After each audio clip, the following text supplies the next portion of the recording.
Yes, today is another heartbreaking, shocking and frustrating night for all of our Indian football fans. আমরা বাংলাদেশের কাছে 1-0 গোলে হেরে গেছি।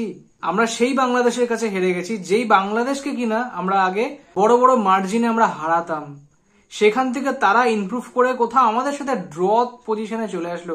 বাংলাদেশ আমাদের সাথে ড্র করছে, সেটাও মেনে নেওয়া যায়। কোথাও আজকের যে রেজাল্টটা বাংলাদেশের কাছে হার, এটাই বাকি ছিল, হয়তো এটাই দেখাটা বাকি ছিল। কোথাও সবাই বলছে যে কফিনে শেষ পেরে একটা পুঁতে গেছে। আমি তোমাদের কাছে কোয়েশ্চেন করছি, কফিনে শেষ পেরে কি আজকে পুতলো? আমি বলবো আফগানিস্তানের সাথে যে ম্যাচটা হেরেছিল ইন্ডিয়ান ফুটবল টিমের, লাস্ট কফিনে পেরেকটা কিন্তু পুঁতে গেছিল। লাস্ট 2 বছর ধরে, মানে 2023-এর নভেম্বর থেকে 2025-এর নভেম্বর, এই 2 বছরের মধ্যে আমরা শুধুমাত্র একটা ম্যাচ জিতেছি, তাও মলদ্বীপসের সাথে একটা ফ্রেন্ডলি ম্যাচে। তাছাড়া আমরা একটাও ম্যাচ জিততে পারিনি এই 2 বছরে। লাস্ট জিতেছিলাম আমরা কুয়েতের এগেনস্টে, ওয়ার্ল্ড কাপ কোয়ালিফায়ার্স এর ম্যাচ ছিল, সেটা 2023-এর নভেম্বর মাস।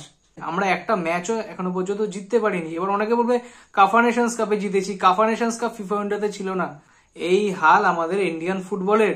অ্যাসোসিয়েশনের দোষ দিয়ে কি হবে, কোচের দোষ দিয়ে কি হবে, যেখানে প্লেয়ারদের মধ্যে কোনো রকম খিদে নেই, প্লেয়ারদের মধ্যে কোনো রকম কম্বিনেশন নেই, প্লেয়ারদের মধ্যে কোনো ইচ্ছা নেই যে দেশের হয়ে খেলা, দেশের জার্সি গায়ে নিয়ে খেলা। এই কদরটা যদি কেউ না দেয়, তাহলে তো সেখানে ফেডারেশন কেন, কোচ কেন, কেউই কিছু করতে পারবে না। ঠিক আছে, আজকে এত বড় বড় কথা ওঠে যে ইন্ডিয়ান ফুটবলের পিছনে কেউ নেই, ইন্ডিয়ান ফুটবল ফ্যান্স নেই, ফ্যান্সের সংখ্যা এত কম। কেন সাপোর্ট করবে তোমাদের? কেন, কি জন্য সাপোর্ট করবে? ক্রিকেটের এত ফ্যান ফলোয়ার্স কেন? আজকে 1983 সালে ইন্ডিয়া যখন বিশ্বকাপ জিতে আসে, তখন যদি কেউ বলতো না যে ইন্ডিয়া বিশ্বকাপ জিতবে, লোকের জুতো দিয়ে মারতো। মানে আজকের দিনে দাঁড়িয়ে তুমি যদি বলো যে বাংলাদেশ ওয়ার্ল্ড কাপ জিতবে, সেই রকম কথা ছিল তখনকার দিনে। ঠিক আছে, তখনকার দিনে সেই প্লেয়াররা কিন্তু ওয়ার্ল্ড কাপ জিতে এনেছিল। তোমরা কি করেছো? ইন্ডিয়ান ফুটবল টিম কি করেছে যে তোমাদের পিছনে ফ্যান্স আসবে? কেন, কিসের জন্য, কেন ইনভেস্ট করবে কোনো ইনভেস্টার? প্রথম কথা, লাইন আপ। ঠিক আছে, আকাশ মিশ্রাকে ক্লিয়ারলি দেখে মনে হচ্ছে যে পুরো আনফিট। সে যখন আনফিট ছিল, তাহলে কেন তাকে প্লেইং 11-এ আনা হলো? ঠিক আছে, যে আকাশ মিশ্রার এত সুন্দর রান ছিল ওর পায়ে। ঠিক আছে, আকাশ মিশ্রাকে নাকি বিট করে বাংলাদেশের উইঙ্গাররা বেরিয়ে যাচ্ছে। সেই ম্যাচটাও কিন্তু আজকে আমরা দেখে নিলাম। কোথাও সেই জায়গায় জয়গুপ্তা ছিল, জয়গুপ্তা এত সুন্দর ফর্মে ছিল, তাহলে জয়গুপ্তাকে কেন ইউজ করা হলো না? খালিদ জামিল তো ডিফেন্সিভ মাইন্ডসেটের কোচ না, এটা তো আমি তাই জানতাম। তাহলে সেই খালিদ জামিল এরায় ডিফেন্সিভ এরর কি করে আসছে? কেন কম্বিনেশনটা ফিট হচ্ছে না এই ন্যাশনাল টিমে? গোলটা যেটা আমরা খেয়েছি 11 নম্বর মিনিটে, খুব ভালোভাবে লক্ষ্য করে দেখবে, আকাশ মিশ্রা তো বিট হয়েছেই। ঠিক আছে, আকাশ মিশ্রা স্পিডে বিট হয়েছে, মানলাম।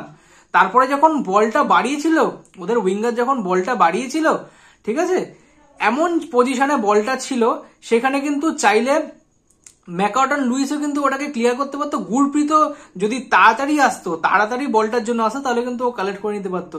কিন্তু দুজনের বোঝাপড়ায় কিন্তু ভুল হয়ে গেছে।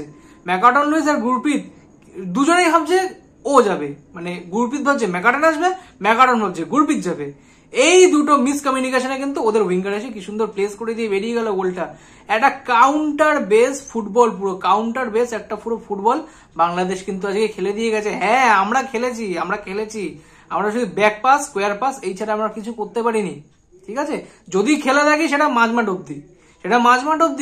আমরা ফাইনাল থার্ডে কবার গেছি, শুধু সেই লং বল থিওরি, শুধু বল উড়িয়ে দিচ্ছি। লুটের বাতাসার মতন, এই নে ছুড়ে দিলাম, যে পাবি নিয়ে খা। রহিম আলী আজকের ম্যাচটা হয়তো শুধু খেলেছিল, কোচকে শুধু এইটুকুই বলে দিয়েছিল হয়তো, যে তুই শুধু নেমে ফাউল করবি, ল্যাং মারবি, পিছন দিয়ে ধাক্কা দিবি, এই করবি, তাছাড়া তোর কোনো কাজ নেই, তোর অকাতের বাইরে। হ্যাঁ, আমি আজকে খুব বাজেভাবে কথা বলবো, সত্যি বাজেভাবে কথা বলবো, কারণ এটা একটা ফ্রাস্ট্রেটিং গেম। যেই গেমটা আমি দেখেছি, একটা ফ্রাস্ট্রেটিং গেম। ঠিক আছে, আজকে আমি বলতে বাধ্য, বিক্রম প্রতাপ সিং বল পায় নিয়ে শুধু ভাবছে আমি কাকে দেব, বলটা যে রিলিজ করতে হবে আমার, সেটা সে জানে না। যখনই বিক্রম প্রতাপের পায়ে বল যাচ্ছে, 2-3টে বাংলাদেশের প্লেয়ার ওকে ব্লক করে নিচ্ছে, কারণ ডিসিশন মেকিং এ ওর মিস্টেক রয়েছে। ও বুঝতেই পারছে না বলটা কাকে দেবে। একটা ন্যাশনাল টিমের প্লেয়ার হয়ে এইরকম খেলা যদি তুমি শো করো, তাহলে তো খুব মুশকিল। অনেকে ম্যাচের আগে বলছিল যে ইয়েস, আমাদের রায়ান ভাই চলে এসছে, রায়ান উইলিয়ামস চলে এসছে, এবার আমাদের ম্যাচ জেতা থেকে কেউ আটকাতে পারবে না। রায়ান উইলিয়ামস একা কি করবে? তোমরা তো সেই হামজা চৌধুরী ব্যাস ফুটবলের মতন কথা বলে ফেললে, তাই না? রায়ান উইলিয়ামস কি করবে এসে? কি করবে এসে? একাই ডিফেন্স করবে, একাই মাঝমাঠ সামলাবে, একাই গোল করবে, একাই ফরওয়ার্ডে থাকবে। রায়ান উইলিয়ামস আজকে ম্যাচ খেলেনি। আমি কমিউনিটি ট্যাবে পোস্ট করে কিন্তু আমি জানিয়ে দিয়েছিলাম যে কেন খেলেনি, কি জন্য খেলেনি অন টাইমে, ঠিক আছে? তো সেই জায়গায় বলেছিলাম যে দুজনেই খেলবে, বিক্রম প্রতাপ খেলবে আর রহিম আলী দুজনেই খেলবে। খেলেছে তো ঠিকই, কিন্তু ওই মাথা ভারী করার মতন অবস্থায় কেউই কিছু করতে পারেনি, ফাউল বাদে কেউ কিছু করতে পারেনি।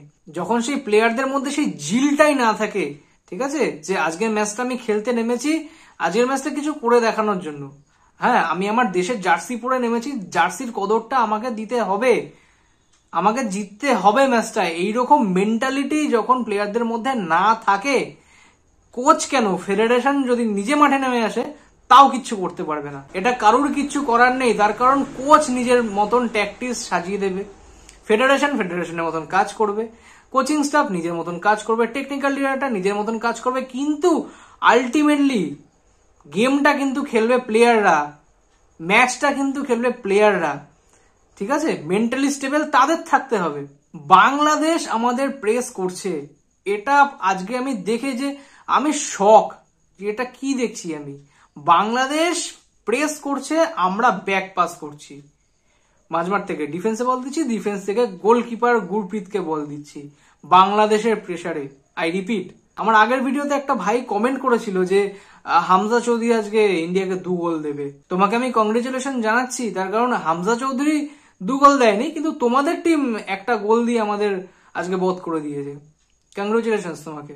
কোথাও আজকে কিন্তু এই জিনিসটা ক্লিয়ার হলো যে কোথাও এই সব প্লেয়ার যাদের মানে চালানোর যোগ্যতা নেই, যাদের চালানোর যোগ্যতা নেই, তারা যদি এত কারি পয়সা পেয়ে যায়, তাদের কিরকম চর্বি জমে যায়। হ্যাঁ আমি কথা বলতে বাধ্য হচ্ছি, তার কারণ এতটা ফ্রাস্ট্রেটেড আমি। আমরা যখন ছোটবেলায় স্কুলে যেতাম আমাদের 5 টাকা দিয়ে পাঠাতো, আমাদের থেকেও যারা সিনিয়র তাদের হয়তো আরো কম টাকা দিয়ে পাঠাতো স্কুলে, কারণ আমরা জানতাম যে ওই লিমিটেড টাকাটাই আমাদের খরচার যোগ্য, আর আমরা সেই টাকাটা কিভাবে কোথায় খরচা করবো সেটা আমরা জানতাম, ঠিক আছে? তখনকার দিনে যদি আমাদের বাবা মা যদি 100 টাকা দিয়ে দিত আমাদের, ঠিক আছে, তাহলে কিন্তু আমরা সেই বেওড়াপানা করতাম, খরচা করার তো কোনো জায়গা নেই, ঠিক আছে? আমরা সেরকম উল্টো পাল্টা খরচা করতাম। আজকে সিচুয়েশন ঠিক সেটাই হয়ে দাঁড়িয়েছে, যেই প্লেয়ারটার যোগ্যতা কোটিতে তো যায় না, ঠিক আছে, তার স্যালারি কোটিতে। ঠিক এই জায়গাটাই কোথাও হচ্ছে সমস্যা। ন্যাশনাল টিমের হয়ে খেলে কি হবে? ক্লাবের হয়ে খেলবো, তাই না? ক্লাবের হয়ে খেলবো, যেখানে আমরা মোটা টাকা ইনকাম আমরা করতে পারছি, সেটার হয়ে খেলবো। কিছু কিছু ক্লাব তো তোমার প্লেয়ার ছাড়েই না। ইন্ডিয়ান ফুটবল সার্কিটের প্রত্যেকটা ক্লাব, তাদের কিন্তু কোথাও দেখাতে হবে যে আমার প্লেয়ার ন্যাশনাল টিমের ক্যাম্পে গেছে। এটা যারা ফলো করো তারা কিন্তু নিশ্চয়ই জানো।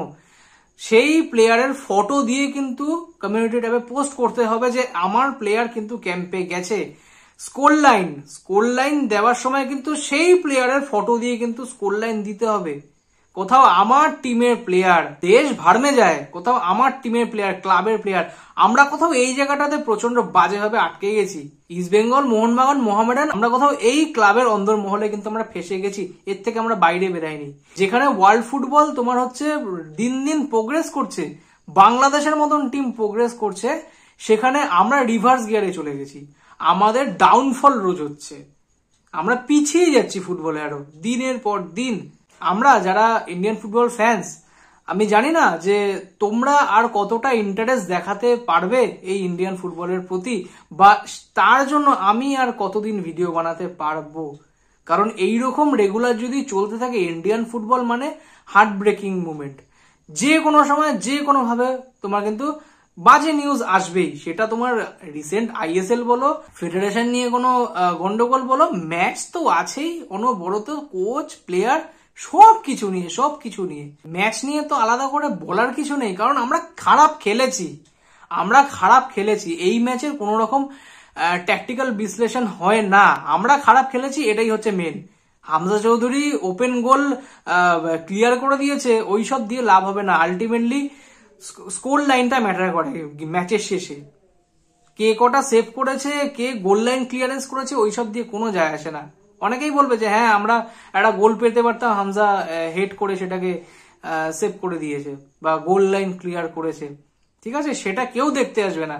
আলটিমেটলি দেখবে বাংলাদেশ 1 ইন্ডিয়া 0, ব্যাস। আর কিছু বলার নেই এরপরে। বা তোমরা কমেন্টে জানো তোমাদের কেমন লাগছে এখন, মানে যা খুশি তাই মনে আসে তোমরা বলতে পারো, আমাদের কোনো অসুবিধা নেই, ঠিক আছে। আমার যেটুকু মনে হলো আমি সেইটুকু বললাম, আর বেশি কিছু বললে অনেক কিছু বলা হয়ে যাবে। তো আজকের ভিডিওটা এই অবধি। প্রথমবার চ্যানেলে এসে থাকতে সাবস্ক্রাইব করে দিও, আর ভিডিওটা যদি একটু ভালো লেগে থাকে তাহলে প্লিজ একটুখানি লাইক করে দিও। দেখা হবে পরের ভিডিওতে, আজকের জন্য এইটুকুই, গুড নাইট।